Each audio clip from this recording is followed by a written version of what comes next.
Ayan mga tol, good morning sa inyo. So gumagawa ako ng salok ngayon. Hindi ko nasimulan ng video dahil practice lang naman to. Kaya hindi ko nasimulan ng video. Siguro sa susunod ko siya, i-vlog ko siya na kung saan ako, kung paano ako nagsimula. Dahil practice lang. Gusto ko lang ipakita sa inyo yung mga ginawa ko. Kaya siya. Kaya mano-mano yung mga tol.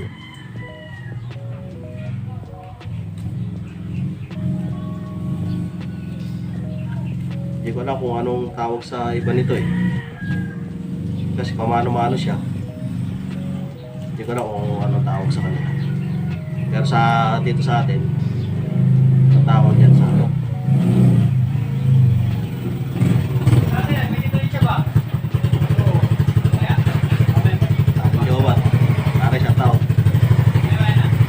Subscriber natin yan.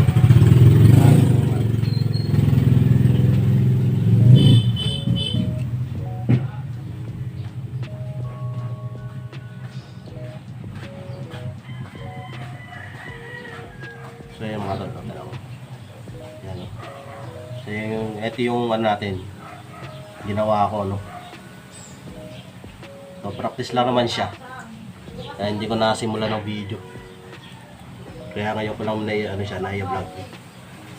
Siguro ngayon sa mga susunod niya.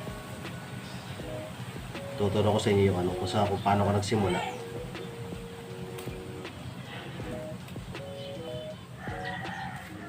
Sa part ng Laguna, ang alam ko dito, Sigbaw. Hindi ako sure.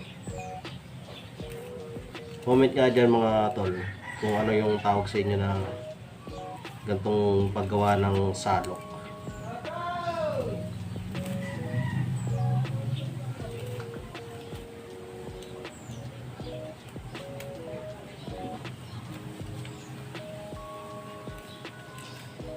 Kung matiyaga kayo ayuma, nako.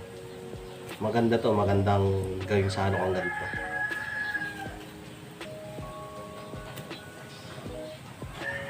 Tapos mamimigay lang Kaya mamimigay natin to mga tol sa darating na fishing tournament sa December 17. Kasi siya na kayo kung pangit to Kasi trial lang to subok lang ba. Pero natin pinaghirapan ko.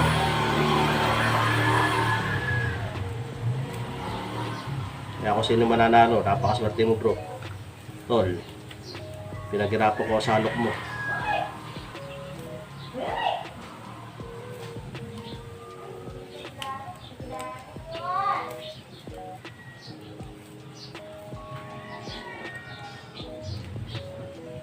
Parang lang siyang naghahayo man ng lambat. Pero pag nagdagdag na mata, may tinatawag kami dyan tugda. So yan siya Ito. May tugda siya. Yan Pakita ko sa inyo. Yan siya May tugda siya.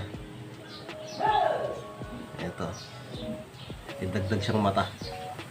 Para lalo siyang bubuka So matagal-tagal na gawain to mga tol.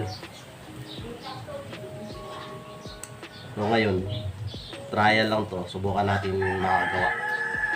So may nakahanda na akong bakal dyan. Kaya sa darating na December 17 na yan, bibigay natin to sa mananalo. Tsaka isa kong floater na ginagamit pang tilapia, bibigay natin yun.